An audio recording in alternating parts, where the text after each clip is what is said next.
dream is dead. But if I get elected president, I will bring it back bigger and better and stronger than ever before, and we will make America great again. Thank you. Thank you very much. 2016, year of the snake. It's time for a change in the White House, y'all. Liberty. Bring it.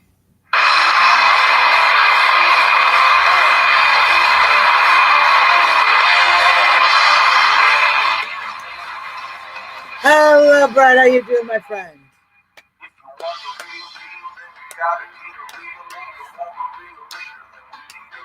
We are just sitting. I am out of the pokey. Yeah, well, Chesty is out of the pokey. Chesty is out of the pokey. How's it going, Bobby? I technically am still in the pokey. You know how it is. You know how it is, Bobby. How's it going? Good evening. Good evening. Click the share button, folks. Let folks know we are live. As you know, Facebook shadow bans me more than everybody. I'm going to say more than everybody. I dare Facebook to prove that wrong, or any of my friends to prove that wrong, frankly, because I can use the evidence. That is exactly what I'm talking about. Welcome, Christina. Hello, hello, Betty Ann. Hello, hello. I know, Betty Ann, I haven't seen you in a while. It's good to see you.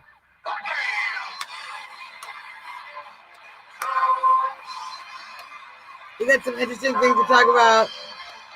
I feel like the curve is coming back around, but we're going to talk about some interesting developments, what's happening on the 4th of July, and yeah. Click the share button. Let folks know we're live, everybody. Let folks know we are live.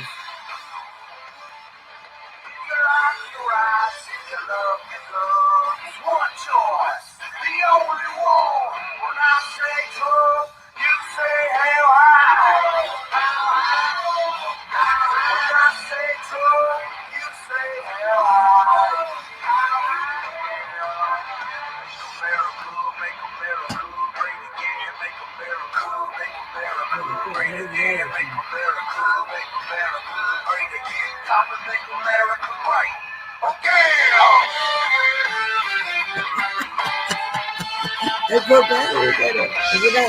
How's it going, Laura? Good to see you. Good to see you. Are you a real patriot of the USA? Do you like having the right to bear arms? I do like that. I do like that. I do like that. What about the ability to Thank you for sharing out, Mario. have jobs available to us? You know who we need? This next There's my girl, Richard. How's it going? I saw you guys had a great event down there in Richmond, Manassas. I didn't show up. No, I oppose DC statehood. I support the Constitution. Anybody who knows me would probably predict that, because I'm hyper constitutional. I love the Constitution. Love the Constitution. Big fan. Love being a district. Do not think we should be a state. You never know. We're going to talk about it in a second.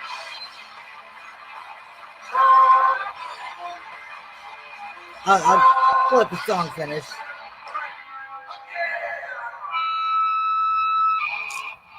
Hello, everyone. Welcome to the show. You are watching the one and only Trump Talk US live in DC with Suzzanne Monk. I am Suzzanne Monk. We're 8 minutes away from the nation's beautiful capital. We're about 15 minutes away from the president's White House. We're about 16 minutes away from Black Lives Matter Plaza.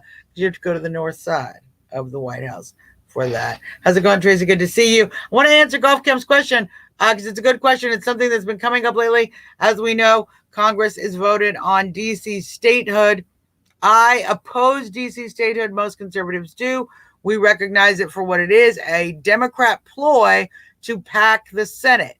As we know, DC is a very Democrat-run town, as many urban environments are. This one more than most, but not more than all of them. I mean, it actually is more independent than Chicago or other Democrat cities I've been in.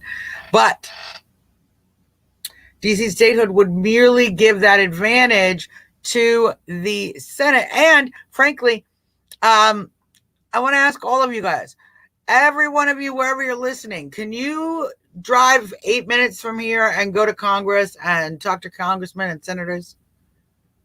Everybody who can drive 8 minutes from their house and go to the offices and interact with senators, to literally lobby senators and congressmen, raise your hand.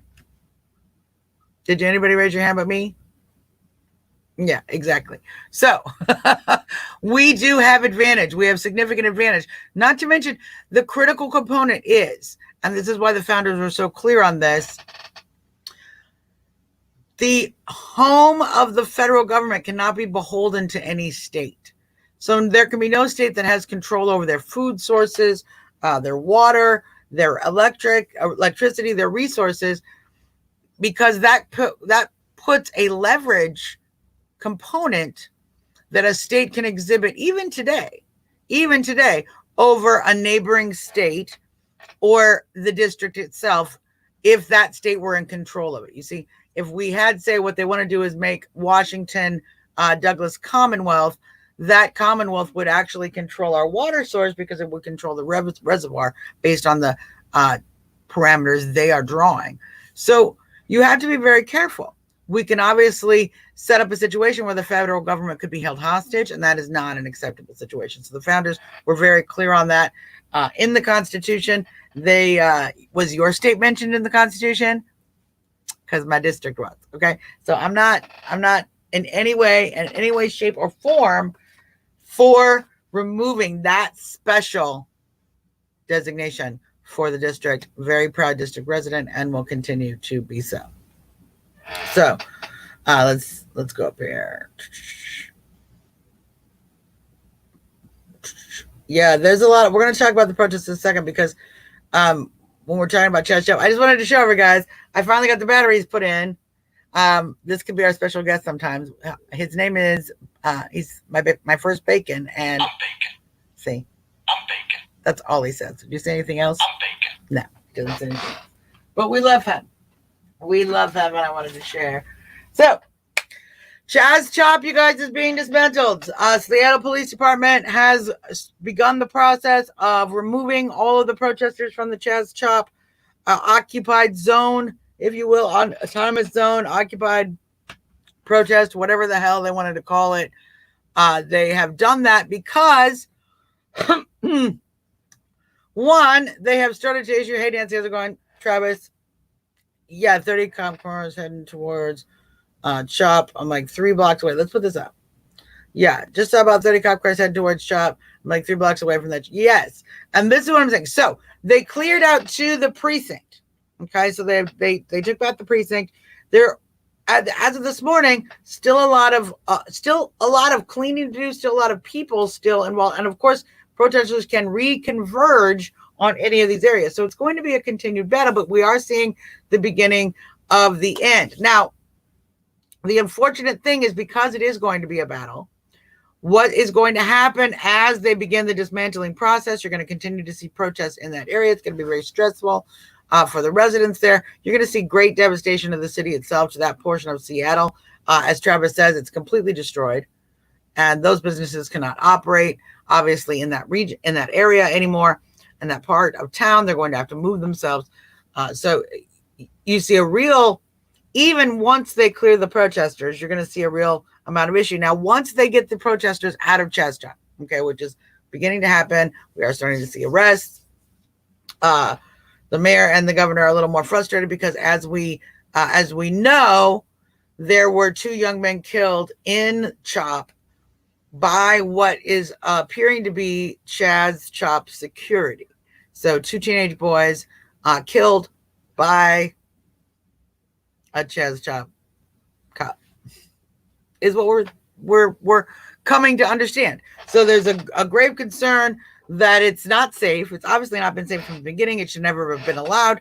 And yet the pandering by the left, by the mayor there, even by the governor, pretending to be completely oblivious of it even happening.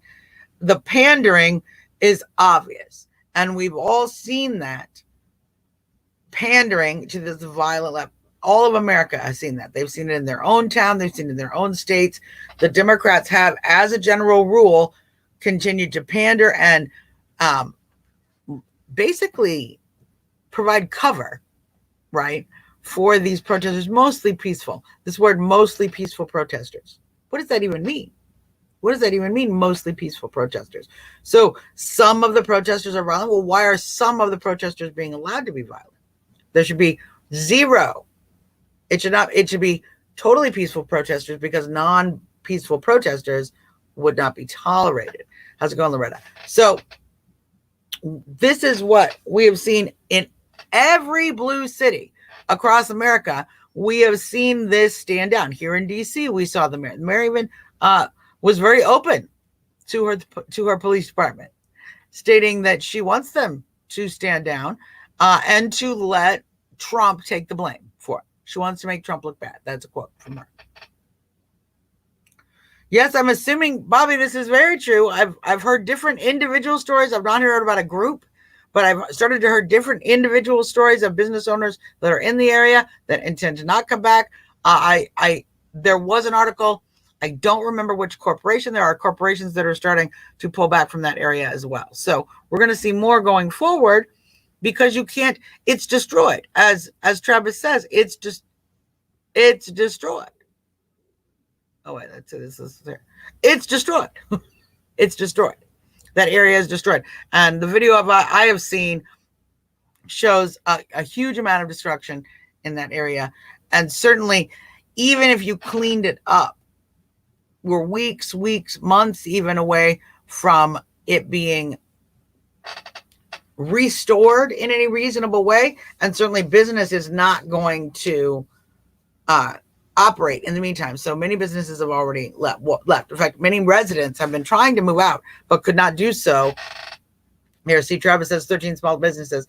And Travis, you'll probably agree, be able to concur what I'm saying. Many residents wanted to move out during the protest. They literally wanted to leave immediately, but felt they could not safely remove themselves. How's it going, Marita? Safely remove themselves from the area while it was occupied. So you're going to see a lot of residents moving out of there as soon as the police are able to protect their moving trucks. I mean, if you can't get a moving truck into an area because you can't get past the barricades and there's no cops over there to protect your stuff from crazy looter people who literally now live in the streets in front of your house, you're not going to move yet. But many people certainly wanting to move from the area, predominantly because they do not feel safe. They do not feel that the mayor nor the governor are protecting them. And I would not be surprised if many of those individuals, see, Travis says that's a fact. Many of these individuals move completely out of state, let alone out of the city or out of the neighborhood. It's unfortunate. Hopefully everyone who wants to move will be able to move. What happens in a lot of these situations, there are people who can't. That's why they're there. They're stuck there. It's one of the things about the inner city. There are people who have legacied into an experience, a situation, a rent situation, etc., and they can't afford or are not able to move. So it's very, very concerning. I know, Almario, they wanted to have a love fest on the mayor's lawn. I am not a fan of their love fest. I do not like this leftist love. Leftist love feels a lot like hatred, anger, and violence. Mostly because that's exactly what it is. The left only love you if you agree with them. If you disagree with them, they commit acts of violence and hatred upon you. Fact. That's the left. What are you going to do? Yes, so what we're going to see going forward, and this is what's important, you're going to see these protests start to try to pop up, continue to try to create themselves in other areas across the city. I think you're going to see Black Lives Matter protests going through the 4th of July. Now, why am I putting Black Lives Matter? Because they're not actually Black Lives Matter protests anymore.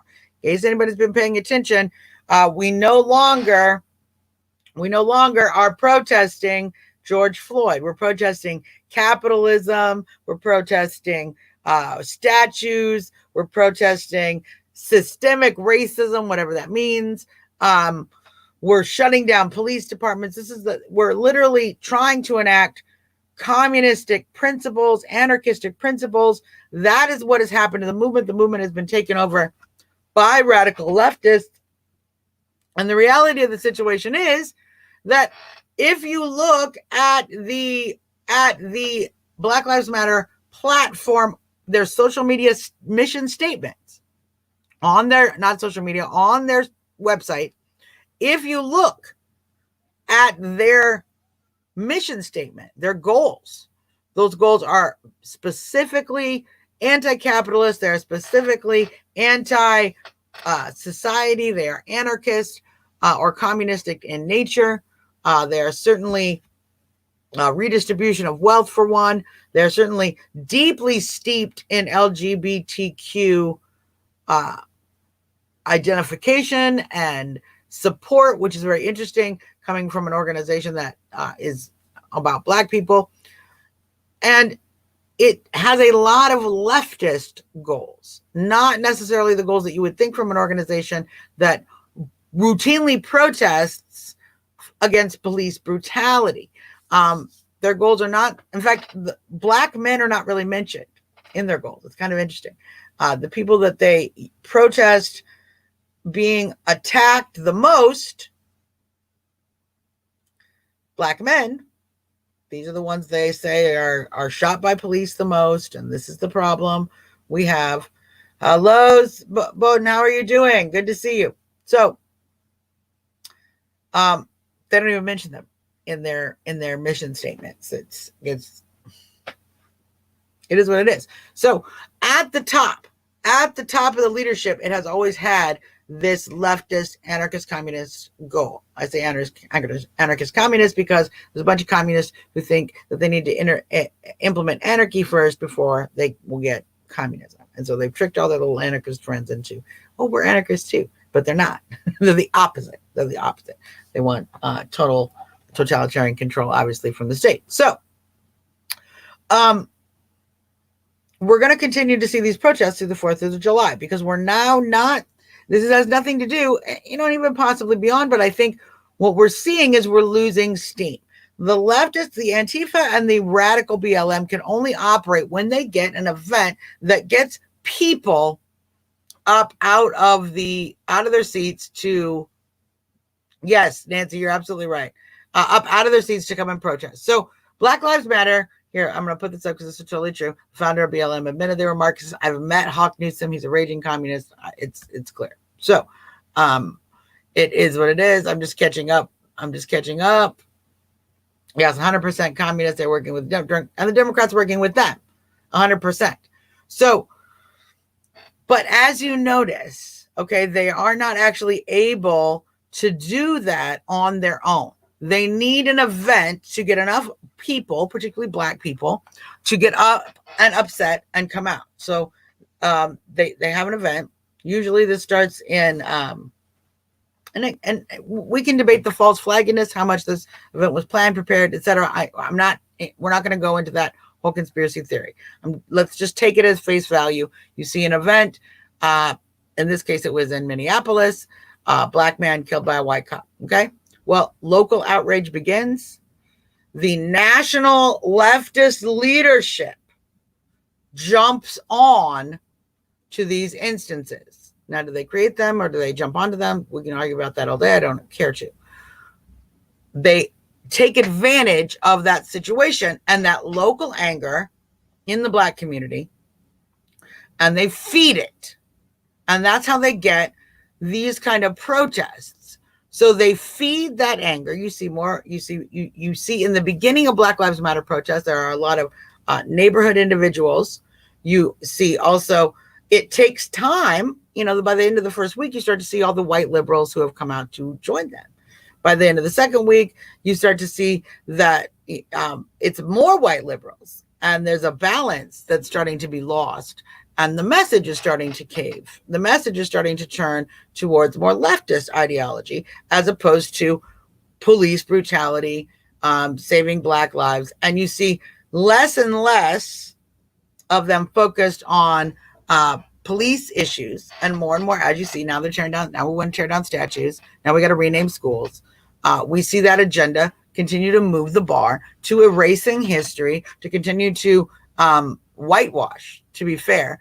And I say the word whitewash intentionally because I genuinely believe that the tearing down of statues, that the tearing down of history, the tearing down of the reality that we went through as a nation in regards to slavery, in regards to the founding of this country, in regards to the Civil War, the tearing down of the reality, not the black and white, easy peasy leftist liberal story that makes everybody hate America, the reality.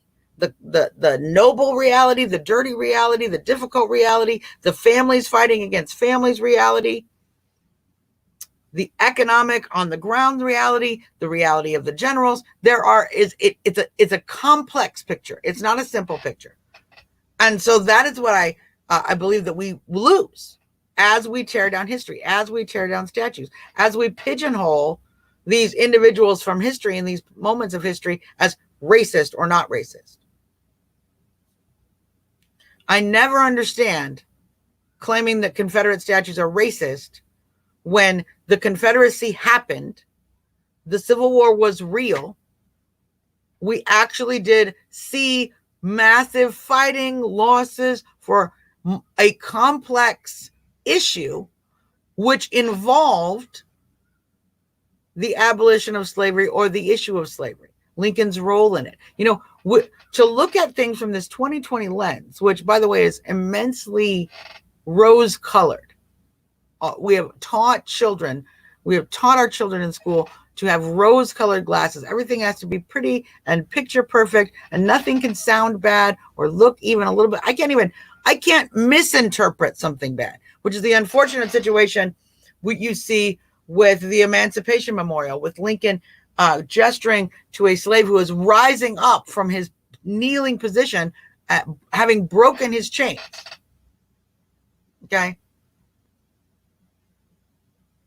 To suggest that man is kneeling, and as some have suggested to me, is preparing to service Abraham Lincoln, utterly absurd, absolutely ridiculous. Not at all the intent of the sculptor, nor the visual image of the statue, if you actually look at it. But to some who see it, they have misinterpreted it to mean this negative connotation for the slave who was rising up. And even that, in their mind, justifies tearing down the statue. If I can misinterpret the statue, I should tear down the statue. So it's become utterly derailed.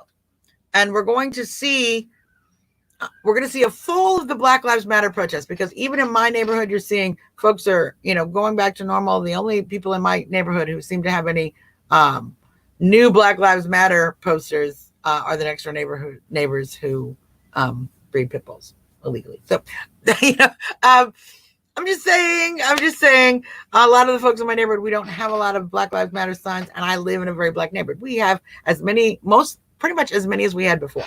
So I don't feel like minds got changed over here east of the river. I feel like people had the opinion to support Black Lives Matter. Some people support it early on, and then they find the pandering gets ridiculous. They turn away from that. The Democrats are now that the Democrats have jumped in, you'll see average Black citizens step out.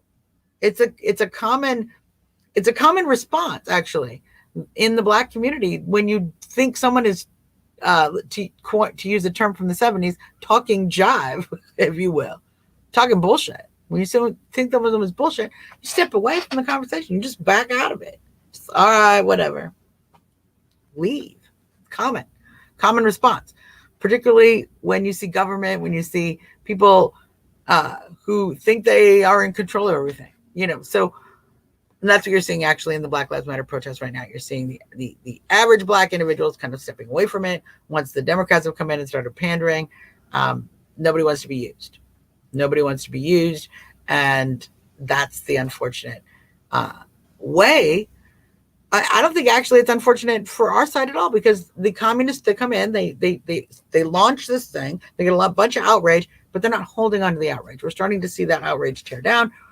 I think CHAZ chop was a huge miscalculation on the part of the left, because the vast majority of the the Black community who was upset about community policing, who was upset about potential police brutality, that they are concerned about losing their young people to police violence. What the heck does taking over a portion of Seattle have to do with that? With a co-op, and yet you were farming. What the hell does that have to do with Black people? What does that have to do with Black people? The vast majority of Black people I know are not trying to create a separate society from America. So clearly it went so far left so quickly, you've seen a complete undermining of the message. Now, the Democrats got some problems because it went violent. Yeah, Carol, they want to destroy America, and this is everything. They went violent, and they continue to do that. You can't control the mob. The Democrats don't control the mob. Let's just explain it like it is. It's kind of like using wildfire as a weapon.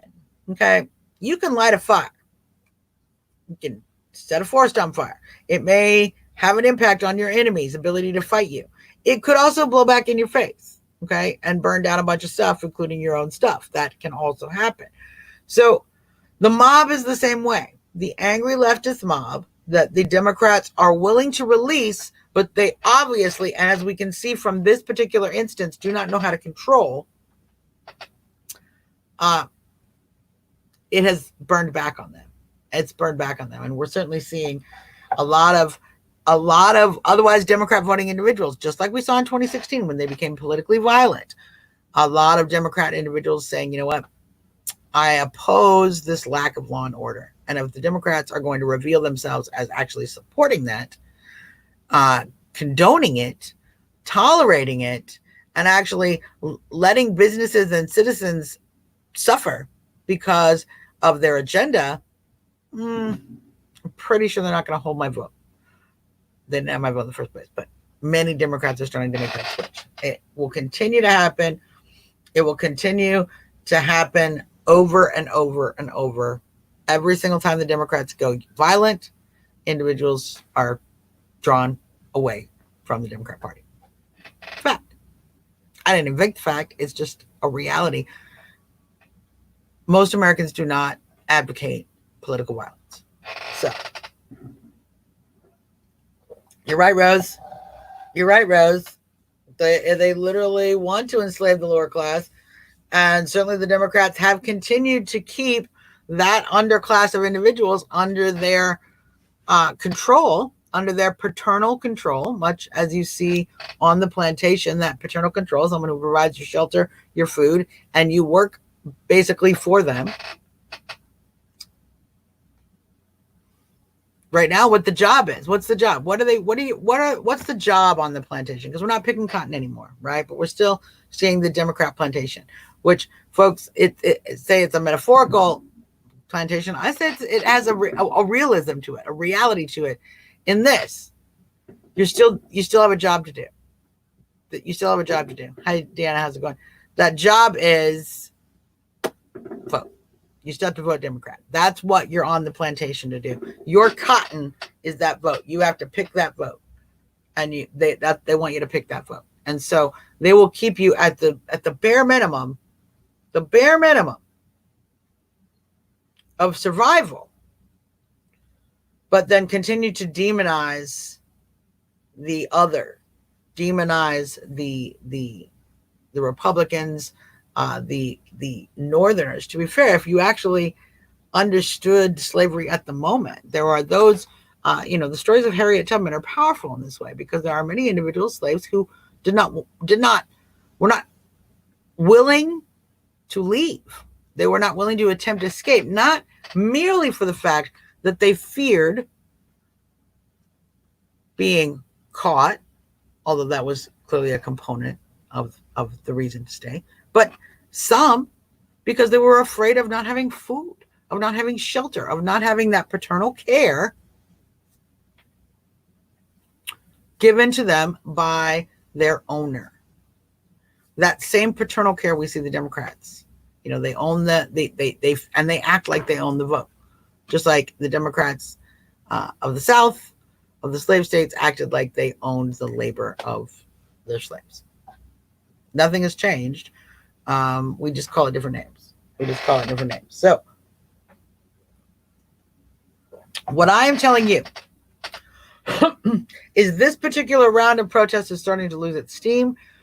Protests that come over the next several days going into July 4th will continue to go more and more left, and we're going to see more and more people be pulled away from that.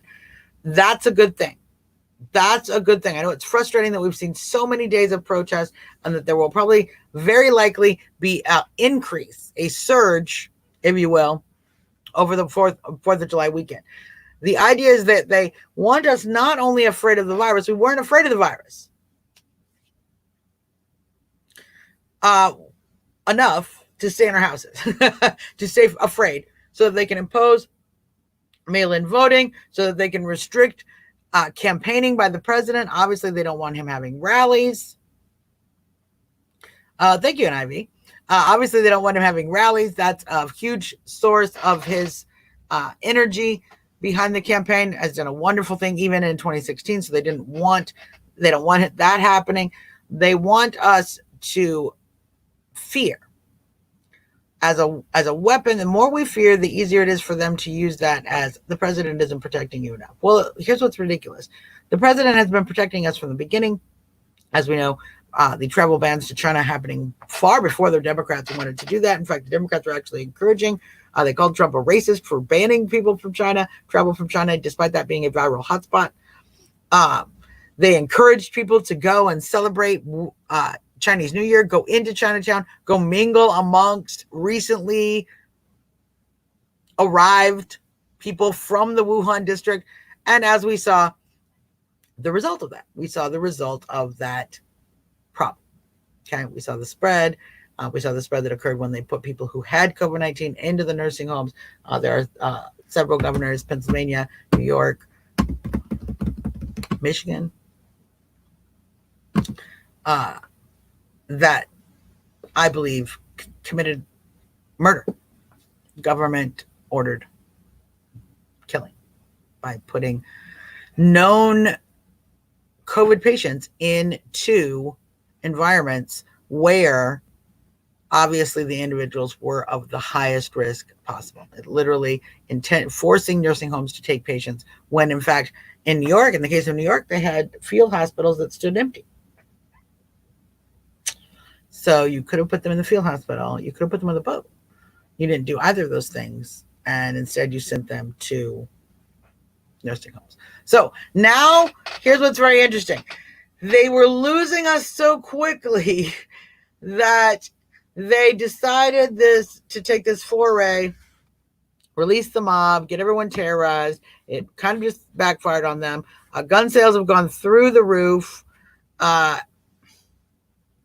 They've actually done far more for advancing the Second Amendment and the support of the Second Amendment than any other party has in the last, I don't know, several years, many, many years.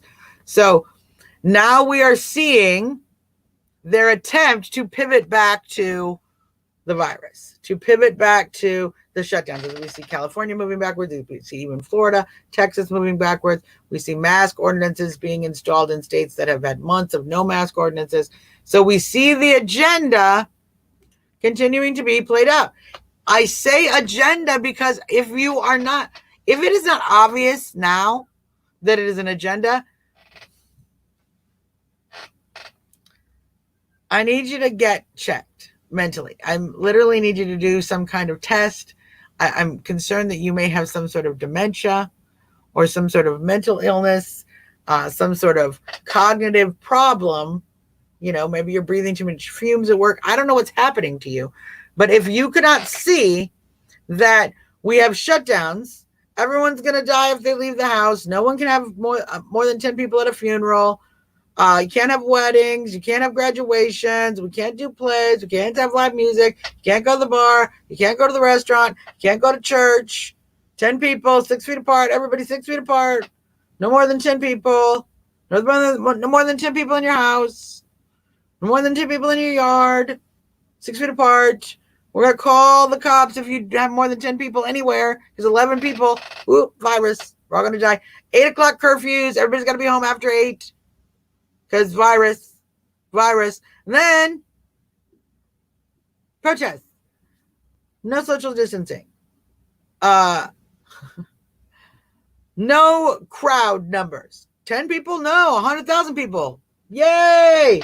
Be in the streets. Everybody, 100,000 people. Burn, loot, riot. Fine. Totally fine. Totally acceptable. Yeah, I know, Alvaro. No more than 10 in your bed. Totally acceptable, right? Because we're protesting. Even though the week before that, us reopeners were protesting and we were causing the death of grandma. We'd been causing the death of grandma. All of a sudden, George Floyd, protest, thousands and thousands and thousands of people in the streets, not social distance, all in crowds, some wearing masks, some not. That was the thing you could tell, that it was there was a coordinated effort to make people wear masks. They clearly were pushing the masks. And, they weren't assholes about it if you didn't wear a mask, that no one got in your face. But they did offer you a mask. Did you need a mask? No. I told the girl, it's stupid. We're all closed. There's no point in wearing this mask. It's dumb. She's like, okay, well, just wanted to make sure you had one if you need one. At some point later in the protest, there are some points, some groups actually, they see you not wearing a mask and they go, oh, that's probably a Trump supporter. Assuming you don't have the hat. Okay. They notice that we don't wear masks. So it becomes a political statement. But you saw that actually being formed as a political statement through that. And they continued to, under this illusion that if we all wear masks, then it's going to be okay. Well, the protests were fine. They all wore masks. It's these Trump supporters who don't wear masks. It's Trump and his gathering. It's all these other things. It's the bars opening up. That's the problem. Never these protests. And they actually, in many states, told contact tracers, their favorite thing, contact tracers, to not ask about protests. Do not ask them, did you go to a protest? So having no reference to the protest as a potential contact where they were tracing the flow of the disease. So they've, in one fell swoop, proven themselves to be utter frauds when it comes to the dangerousness of the virus and of the crowds and of the social distancing rules. 6 feet is stupid if we can all go stand in the street together. Okay. They've humiliated. The only thing they've humiliated the number aspect of it. They've humiliated the contact tracing aspect of it. Obviously, contact tracing where you don't actually ask people where they've been when they've been in large crowds. Stupid, pointless, as we know. The one thing they're continuing to hold on, and you're seeing this on social media, mask shaming becoming more and more of a thing, because they feel they held on to that. That was their one little. Well, we wore masks. We wore masks at the protest. We wore masks at the protest. Nancy has actually been very clear. Now, this is a good question. I'm going to put this up. Would it help if Trump signed an EO that it is not mandatory to wear a mask? He has not signed an executive order, but he has made that statement very publicly. So I'm glad they have told them this. Our news said tonight, the police said, do not call 911 if you see people without masks. Yes, do not call 911. Do not call 911. Oh, so this is helpful. Erica's saying they just read COVID-19 is taking in Mexican patients. Yes, they are doing more and more testing. They are now issuing a mandate to test all doctors and medical professionals by the 31st of July. So that's going to be a new surge of cases as we see all these people in the medical profession who have been exposed. But again, they're not giving us the numbers of people who are sick. They are giving us the number of people who have tested positive for antibodies, and they're combining them with the number of people who are sick. Because if you have no symptoms, okay, and you test for the virus, the test is an antibody test. You're going to find out, I have antibodies. I have antibodies for it. In fact, what they're telling us now is many of the tests that are being done, the antibodies tests are actually testing not only just for this coronavirus, but any coronavirus. You have the common cold, you've tested positive for the test. So we're seeing false positives. There are reports of nurses sending in swabs, empty swabs, and getting positive results back. So the testing is shenanigans central, you guys. It's so shenanigans. So utterly not helping, but adding to the numbers. So we're going to see that surge. Regardless, what we're not seeing is a surge in deaths. And actually, in fact, we're actually seeing better treatment, death rates going down. So we're going to need to push back on our governors and our mayors again. So that says Reopen America right here. We're going to have to do another push, you guys, to push back again against these idiots, as we know, who once again believe that they're going to pull these phony numbers out of the wahoo and let us all believe that we're going to buy into that. So, yes, it doesn't show the numbers are recovered. I'm going to put this up. I looked it up. My state, Kentucky, doesn't show the numbers are recovered. Yes, and are they showing the number of people actively sick?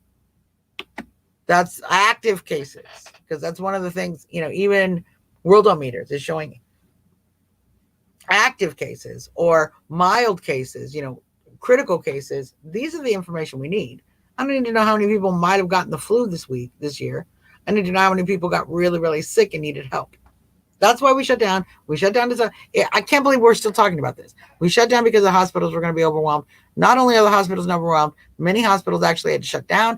We now see hospitals getting back into regular rhythm because there are some places allowing regular patients again, but that'll all get shut down again. So we're not overwhelming hospitals. It's all stupid. It's all so stupid. Yes, Marie, it's all combined. Thank you for sharing that. Now, what are we really fighting? We're really fighting the deep state. We're really fighting the globalist agenda. As we know, the virus, the BLM protests, all of this, the Antifa, leftist, globalist cabal.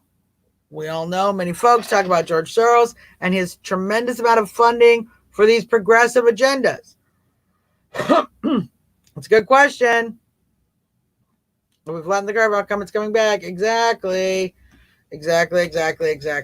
So, Rose, I would not be surprised. She says, my husband has sinus problems ever since the VA has tested him. I'm not surprised. There's certainly some of the tests actually themselves were tainted. We knew this early on. So, I don't know. I'm not saying that happened to your husband, but we do know that there have been evidence of tests that actually were tainted with the virus. I don't know what they're doing. I don't even know how that can be possible. How's that possible? How'd that happen? It's insanity. This is what we're dealing with. So, this is what I want to talk about. I want to talk about the Supreme Court decision against the Open Society. As we know, George Soros has his organization, Open Society. We see with that Open Society, they've funded a lot of different organizations and funnel out money to a variety of charitable efforts, progressive agendas, etc. Now, one of the things they were doing was giving money for birth control around the world. The U.S. government said, look, we're not going to support you financially. We're not going to contribute to your charity. We're not going to let U.S. funds be used anywhere where you're giving out birth control, but you're not making a statement against prostitution, okay, against sex trafficking. They said you have to oppose sex trafficking, and they wouldn't do it. And so the federal government said, well, we're not giving you any money. So they sued the federal government. A foreign entity sued the federal government over their First Amendment right. Okay, they have a First Amendment right, they said, to support prostitution if they want to, and the federal government cannot tell them not to, cannot withhold money because of it. Supreme Court ruled no. The Supreme Court ruled 5-3. Kagan abstaining. She recused. That the Constitution, my good little friend right here, applies to U.S. citizens. So if you are a U.S. organization and you are operating a charity that gives out birth control in a foreign country, and you don't want to say we oppose prostitution, you don't have to. You're an American. You literally, as an American, you have your right to free speech. But if you are a foreign organization, you do not have the right to First Amendment protections. And in fact, the federal government can stipulate how the money is used. So the Constitution won again, yet again. My beautiful little buddy, the Constitution, today. So a very interesting ruling going forward. Why? Because it specifically takes away and undermines a leftist argument, which is that the constitutional liberties we see in our U.S. Constitution apply as general human rights to everyone. We have always argued as a republic, as what I call a classical Republican. I've always argued that, in fact, this is a handbook for U.S. citizens. Okay, this is not a handbook for the world. If the world wants these liberties, you need to create these liberties in your own country. But this, the U.S. Constitution, it's the Constitution of the United States, not the world. It doesn't say the Constitution of the world. It says the Constitution of the United States. This is for Americans. These protections apply to Americans. The Bill of Rights is not, listen, the First Amendment is not a blanket agreement that everybody can say whatever they want at all times. It's actually specifically a prohibition of the government controlling what you say. The government controlling what you say. So it's interesting to see that the Supreme Court has made this different decision, has made this distinct and different decision. I'm excited to hear about that. Rarely do we see such a win for the Constitution, and we're going to see I think from this, more scrutiny possible of these foreign agencies like Open Society and their funding of organizations, their receiving of tax dollars, their loopholes, all the ways that they're, manipulating the system. Certainly we're going to start to see a bit of a difference, because I think this decision, as you can tell, it does not apply merely to this small case of Open Society organization, but it also applies to other foreign entities, and certainly makes the overall statement that the Constitution is for American citizens, which will be used in other cases, as we see many of those things fought by the left. As you know, they try very hard, as with illegals, as they call them, undocumented. They try very hard to weaken the protections of U.S. citizens, weaken the role of U.S. citizens, and I think the Supreme Court did a good job today in strengthening it. So, Rose, illegal aliens are allowed to use our laws in predominant, because we have seen Democrats continue to cave on this, and continue to change the rules to positively affect their choices. What I'm saying is that in this particular case, we see the court go in our favor. And so now going forward from this, going forward from this is going to be a case that gets applied to do exactly what you're saying, to enforce constitutionality on citizens and to remove unconstitutional protections given to illegal immigrants by Democrat laws. This ruling by the Supreme Court is going to be used to challenge those cases as well. So I think we've seen an improvement, and certainly a tool in the future. Watch for it, because you're going to see in the future this being used to make that argument. Now, let's talk about DC and the 4th of July plans.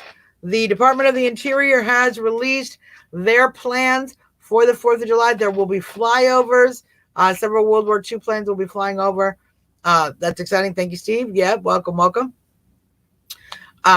So we're going to have flyovers that will start at 6:45. You're going to be able to see the flyovers. Yes, Arlene, that's basically what I'm saying.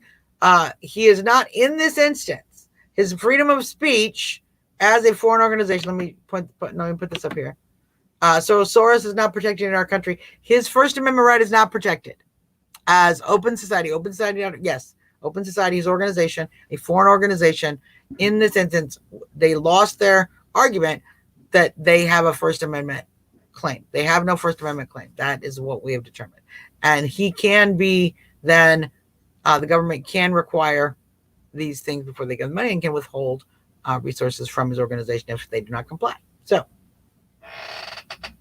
yes, I was just talking about that earlier, Frida. So, what will be happening on the 4th of July? 6:45 here on the National Mall from 17th.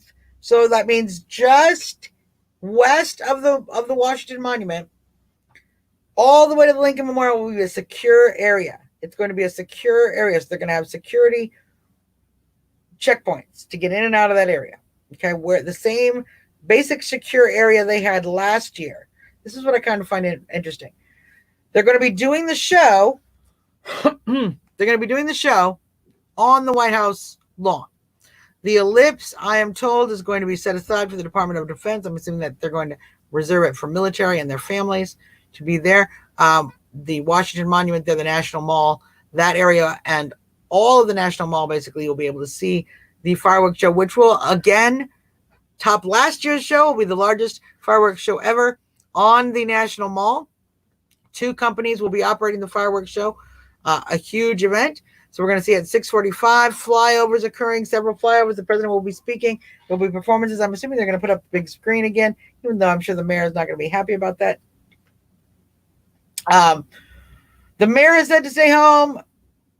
The federal government has given clear guidelines. They want people to social distance, stay away from one another, wear masks, are suggested, of course. As you know, they are not required.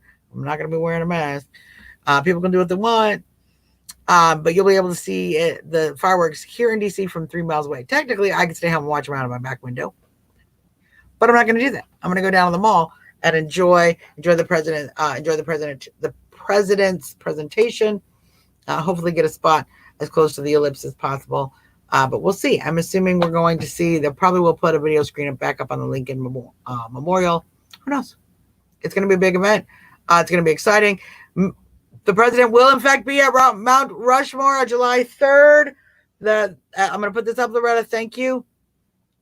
I heard protesters are already there. This could look like the Wild West if protesters don't behave. And I'm glad you brought up that point, because here in D.C., we also have protesters claiming they will be protesting the 4th of July. I agree, Rose. Rose says the mayor should social distance in her jail cell. I agree with this statement. I agree, man. So those protesters will likely be centered around the north side of the White House, where Lafayette Park is, where they attempted to tear down Andrew Jackson, where Black Lives Matter Plaza is. As you know, 2 blocks where the mayor painted Black Lives Matter on the street, changed the street signs to label it Black Lives Matter Plaza. This is now going to be the hub for the leftists to protest at any given time, and they have, in fact, stated there will be protests. I'm assuming they want to disrupt this event as much as possible. It's going to be interesting to see. We will have National Guard in town. There will be, the security is going to be to the eyeballs. 100%.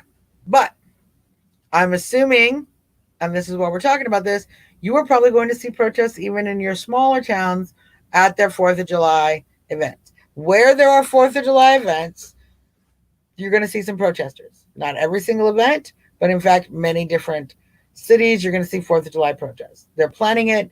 It's probably their last big hurrah before they just wear off and get bored. And we see the next whatever it is thing that they want to do to prevent us from being able to vote properly.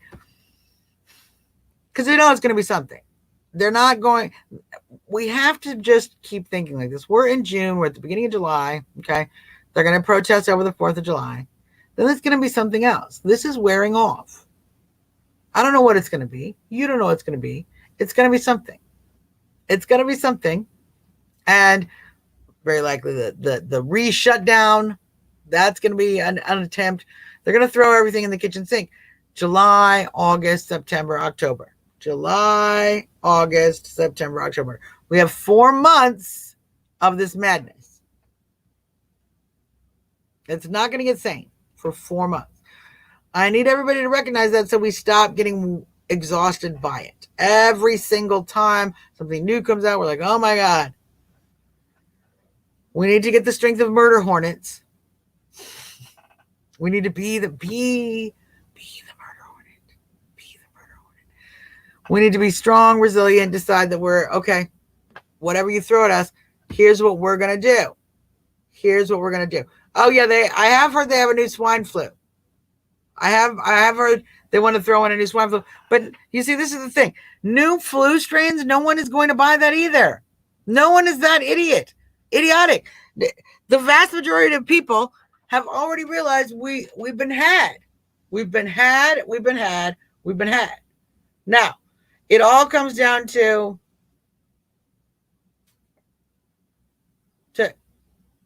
lefties are so crazy.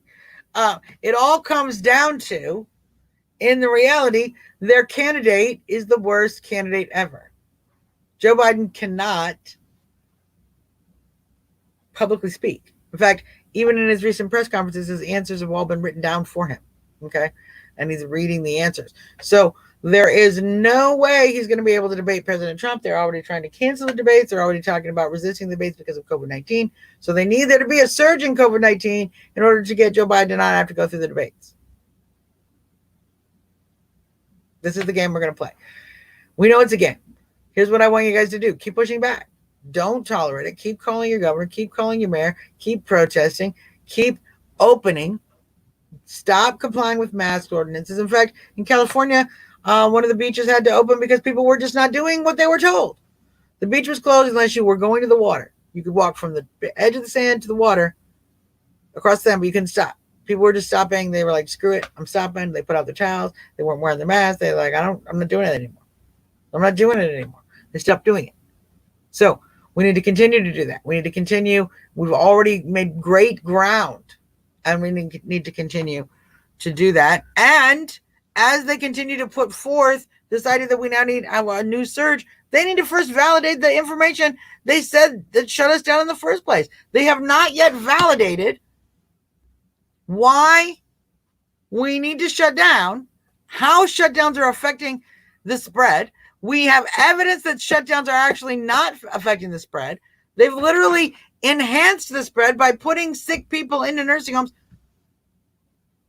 I don't know what added bit of evidence you need that they are literally full of shit, and literally should not comply, must not comply, must continue to push back legally to prevent them from having this power, this reissuance of emergency power. We need to shut that down. Part of that means resist. And I applaud all of those individuals during the earlier shutdowns, during March, during April, during May, that opened their businesses, resisted the illegal, unconstitutional, and unscientific shutdowns, got the consequence, whatever the stupid fine or whatever it was, the arrest, whatever it was, sued the government, sued their local government to prove these shutdowns were illegal, to prove that their emergency powers are not infinite. We're making great progress in a lot of those cases. So it's fantastic to see. I'm excited to see that. We'll continue to see more of that, more of all of it. Oh, thank you, Karen. Thank you very much. Now, Karen, I'm going to leave you on this. So 4th of July, beautiful event here in D.C. Do keep an eye out for protests, both here, if you are in D.C., on the north side, mostly you're going to see that more. We're going to be safe. Obviously, there's going to be a lot of security, but also in your hometown, just keep an eye. Be always aware. Now, Karen, first off, thank you. I do like this off the shoulder. Now, but I want to say, Karen, every time I wanted to inform Karen of some interesting related news to Karenism. As we know, the term Karen has recently become a popular term, used to be referred to someone who would complain to the manager, okay? A complainer, a busybody, someone who never is satisfied, and they cause a lot of problems because they whine a lot. Control freak, okay? Karen. It was Karening to go and complain to the manager. Now, Karen, this is why I'm bringing you up. I want to tell you about this. BLM has ruined Karening. They've changed the meaning of Karen. And I'll give you a perfect example right here. Okay. Our little troll from YouTube who, hates Trump and has been saying horrible things. We've been ignoring him. This is the thing. Black Lives Matter and the Antifa have now turned Karen into any white woman they disagree with. Any white woman they disagree with, standing up for her own opinion, standing up for principles, standing up for values, you're a Karen. As the lefty has showed you, you're a Karen. Right? See? So, Karen now means a badass white woman who ain't taking no shit. So, to my friend Karen Bark, I told you be patient. The trend would not last. They would not use this term Karen forever. And now you're seeing it curve. It curve. And certainly with more and more white women speaking out against protests, speaking out against this radical leftist agenda. You're seeing that more and more. Karen is being taken back. The word Karen is no longer going to mean, it's just going to be, right? It's going to be a normal name again. We're going to stop using it at all because it's so boring. Yes, Catherine. Oh, by the way, I did get your book. I wanted to say I did get your book. I'll send you a message. Been really busy and trying to get a regular schedule, and not so much busy as much as crazy and busy, saving statues, doing what I can to try to an apocalypse. So, but I did get your book. I wanted to say thank you for sending that. And I'm excited. I'm excited to talk to you about it. I'll send you a message. So, folks, that is our show for today. We're going to be back again on Friday.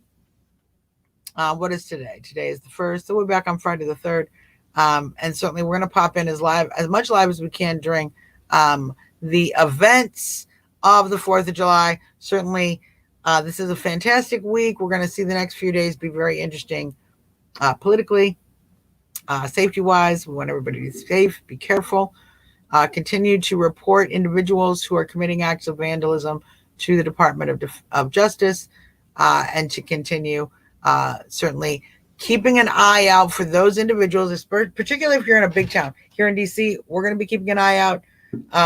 Their FBI, the federal government, the Department of Justice does have a wanted list of individuals who are wanted and do have photos out to show individuals who have committed acts of vandalism against our monuments. Keep an eye out for those folks. Keep an eye out for those folks on social media as well. So until then, I will be back. Have a wonderful evening. This is your girl, Suzzanne Monk, as always. Jumping out.